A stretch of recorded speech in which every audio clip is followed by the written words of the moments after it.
નમસ્કાર મારા વાલા વિદ્યાર્થી મિત્રો, સ્વાગત છે તમારું। આજે મિત્રો વાત કરીશું ધોરણ 9માં ગણિત વિષયની આપણી દ્વિતીય વાર્ષિક પરીક્ષા જે મિત્રો એસવીએસ કક્ષાનું જે પેપર તમારે આવવાનું છે તેના પેપરનું મિત્રો સંપૂર્ણ સોલ્યુશન કરવા જઈ રહ્યા છીએ। તો ચાલો વિદ્યાર્થી મિત્રો આપણે વિડીયોની શરૂઆત કરીએ। તેના પહેલાં તમે ખાસ ચેનલમાં નવા છો તો મારા વાલા વિદ્યાર્થી મિત્રો ચેનલને અવશ્ય સબસ્ક્રાઇબ કરી વિડીયોને લાઇક અને શેર કરી દેજો, જેથી કરી અમે તમારા સુધી ધોરણ 9ના તમામ વિડીયો છે મોકલી શકીએ। તો મિત્રો આપણી જે કસોટી આવનાર છે તે કુલ 50 ગુણની હશે અને 2 કલાકની અંદર આ પેપર પૂર્ણ કરવાનું છે। સૌપ્રથમ વિભાગ નંબર એ થી શરૂઆત કરીશું। અહીંયા મિત્રો વિભાગ નંબર એની અંદર જોઈએ તો ખરા વિધાન છે અને ખોટા વિધાન। મિત્રો અહીંયા વર્ગમૂળ 15 છે અને વર્ગમૂળ 3 વડે ભાગતા જે ભાગફળ મળે છે એ 4 વર્ગમૂળ 5 મળે છે, તો આ વિધાન કેવું છે? સાચું, બરાબર। એના પછી એક સમબાજુ ત્રિકોણની બાજુનું માપ 10 સેમી હોય તો તેની અર્ધ પરિમિતિ મિત્રો 30 સેમી થાય, વિધાન ખોટું છે। પછી નેક્સ્ટ છે મિત્રો સાચો વિકલ્પ પસંદ કરવાનો છે। મિત્રો ત્રીજું છે 132°ના ખૂણાના પૂરકોણનું કોટિકોણનું માપ તો કેટલું થશે? 132°નો પૂરકોણ એટલે આપણે એને મિત્રો 180માંથી બાદ કરવાના, પછી કોટિકોણ 90માંથી બાદ કરીએ તો મળે છે તે આવશે જવાબ 42। ચોથું છે PQRમાં ખૂણો P બરાબર Q, ખૂણો Q બરાબર ખૂણો R છે, તો જો PQ બરાબર 6 હોય તો PQRની પરિમિતિ શું થશે? 18 થશે। સાચા બને તે પ્રમાણે ખાલિયા પૂર્ણ કરવાની છે। પાંચમું છે સરળ કોણનું માપ ખાલિયા હોય છે તો 180°। છઠ્ઠું છે ત્રિકોણ XYZમાં XY બરાબર XZ અને ખૂણો Y બરાબર 70° હોય તો ખૂણો Z બરાબર કેટલો થશે? 70°। સાતમું છે સમાંતર બાજુ ચતુષ્કોણ XYZWમાં ખૂણો X બરાબર ખૂણો Y વત્તા 30° હોય તો ખૂણો X બરાબર કેટલો થાય છે? 105°। એક વાક્ય કે શબ્દમાં જવાબ આપવાનો છે। આઠમું છે નીચેની સંખ્યાઓને દશાંશ સ્વરૂપમાં લખો અને કેવા પ્રકારની દશાંશ અભિવ્યક્તિ છે તે જણાવો। તો 4.1/8ને મિત્રો આપણે આવી રીતે લખી શકાય છે, બરાબર। તો એની અભિવ્યક્તિ કેવી રીતે કરીશું? બરાબર, 1/8 બરાબર 33/8। તો અહીં મિત્રો શેષ 0 છે તો ભાગાકાર સ્વરૂપ શાંત છે, તેથી દશાંશ સ્વરૂપમાં અભિવ્યક્તિ શાંત છે। નવમું છે બહુપદી P કૌંસમાં x કૌંસ પ્રો બરાબર x² નું શૂન્ય x બરાબર 0 છે કે નહીં તે ચકાસો। તો અહીંયા મિત્રો કેવું છે? શૂન્ય છે। 10મું છે મિત્રો અહીંયા ઘનને કેટલા પરિણામ હોય? તો ઘનને 3 પરિણામ હોય। હવે આપણે સેક્શન બી ઉપર જઈશું। અહીંયા નીચે આપેલા પ્રશ્નોની ટૂંકમાં ગણતરી કરવાની છે। પ્રત્યેક પ્રશ્ન દીઠ 2 ગુણ છે। 11મું છે આપેલી સંખ્યાઓના છેદનું સમીકરણ કરો। તો અહીંયા મિત્રો 1/7 વર્ગમૂળ 7 - 2 તો જવાબ આવશે વર્ગમૂળ 7 + 2/3। અથવામાં બીજો છે P પૂર્ણાંક હોય, Q શૂન્યેતર પૂર્ણાંક હોય તેવા P/Q સ્વરૂપમાં નીચેની સંખ્યાનું દર્શાવો। તો અહીંયા મિત્રો આવશે 0.6, તો એ આવશે 0.6 બરાબર 2/3। યોગ્ય નિત્ય સમનો ઉપયોગ કરી વિસ્તરણ કરવાનું છે। અહીંયા મિત્રો x + 2y + 4z ના છેદમાં 2 તો જવાબ આવે છે મિત્રો x² + 4y² + 16z² + 4xy + 16yz + 8zx।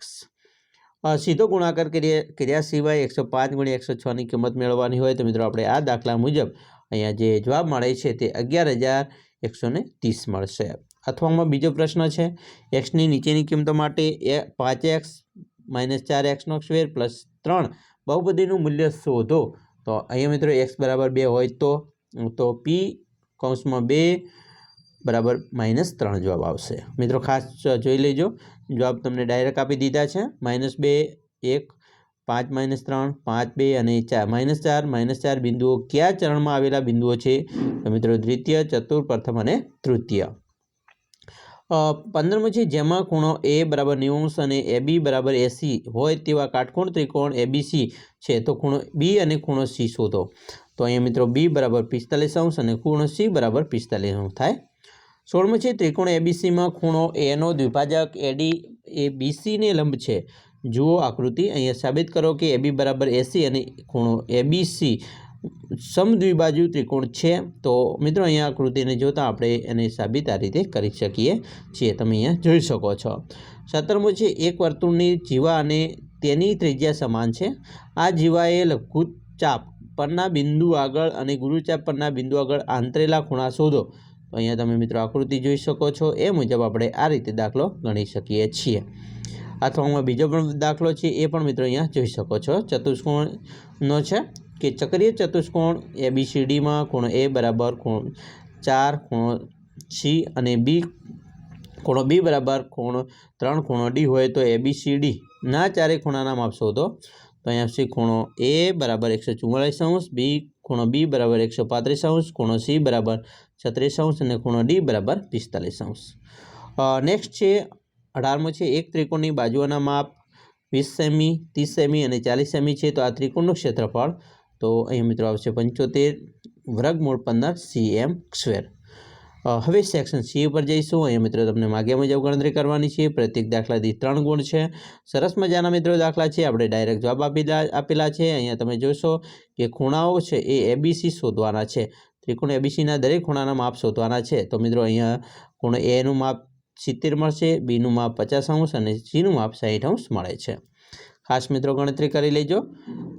20મો છે. ત્રિકોણ ABCમાં બાજુઓ AB, BC અને CA ના મધ્યબિંદુઓ અનુક્રમે D, E અને F છે. જો AB બરાબર 6 સેમી, BC બરાબર 7.2 સેમી અને CA બરાબર 7.8 સેમી હોય તો ત્રિકોણ DEFની પરિમિતિ શોધો. તો પરિમિતિ મિત્રો જવાબ તમને આપી દઈએ છીએ 10.5 સેમી. જો તમારો દાખલો 10.5 સેમી હોય તો તમારો જવાબ સાચો. એના પછી સમાંતર ચતુષ્કોણ ABCDનો વિકર્ણ 80 અને ખૂણો Aની દુભાગે છે તો સાબિત કરો. તો અહીંયા મિત્રો સાબિત કરવાનું છે કે તે ખૂણો Cને પણ દુભાગે છે. ABCD સમબાજુ ચતુષ્કોણ છે, બરાબર. તો એનો જવાબ મિત્રો આપણે આવી રીતે એને સાબિત કરી શકીએ છીએ, બરાબર. એના પછી 21મું છે. આકૃતિમાં O કેન્દ્રવાળા વર્તુળ પર બિંદુઓ ABC એવી રીતે આવેલા છે જેથી ખૂણો BOC બરાબર 30 અને ખૂણો AOB બરાબર 60° થાય. જો ચાપ ABC સિવાયના વર્તુળ પર બિંદુ D હોય તો ખૂણો ADC શોધો. તો અહીંયા ADC મિત્રો શોધવાનો છે અને આપણે એનો દાખલો જવાબ આ રીતે લખી છીએ. જે જવાબ મળે છે તે છે 45°. તો મિત્રો નેક્સ્ટ દાખલો તમને અહીં આપેલો છે. ખાસ કરીને આ રીતે તમારે ગણતરી કરવાની છે. મિત્રો દરેક દાખલાઓ છે મોસ્ટ IMP છે, બરાબર. વિભાગ D ઉપર જઈશું. વિભાગ Dની અંદર મિત્રો ખાસ કરીને તમને પ્રત્યેક દાખલા દીઠ 4 ગુણ છે. જેમાં પ્રમેય છે ત્રિકોણની બે બાજુના સમાન હોય તો તેમની સામેના ખૂણાનો સમાન હોય તો પ્રમેય 7.2 લખવાનો છે. ખાસ મિત્રો આ તૈયાર કરી લેજો, બરાબર. પછી સાબિત કરવાનું છે સમાંતર બાજુ ચતુષ્કોણ દરેક વિકર્ણ દ્વારા સમાંતર બાજુ ચતુષ્કોણનો બે એકરૂપ ત્રિકોણમાં વિભાજન થાય છે, બરાબર. અને 25મું છે સાબિત કરવાનું છે વર્તુળની સમાન જીવાઓ વર્તુળના કેન્દ્ર આગળ સમાન ખૂણા અંતરે છે. તો મિત્રો ખાસ મોસ્ટ IMP દાખલાઓ છે, બધા જ તૈયાર કરી લેજો. અમે આશા રાખીએ છીએ કે તમને આપણા વિડીયો છે ખૂબ જ ગમ્યો હશે અને વિડીયો ગમ્યો હોય તો મિત્રો લાઇક, શેર અને સબસ્ક્રાઈબ કરવાનું પણ ન ભૂલતા. નમસ્કાર મારા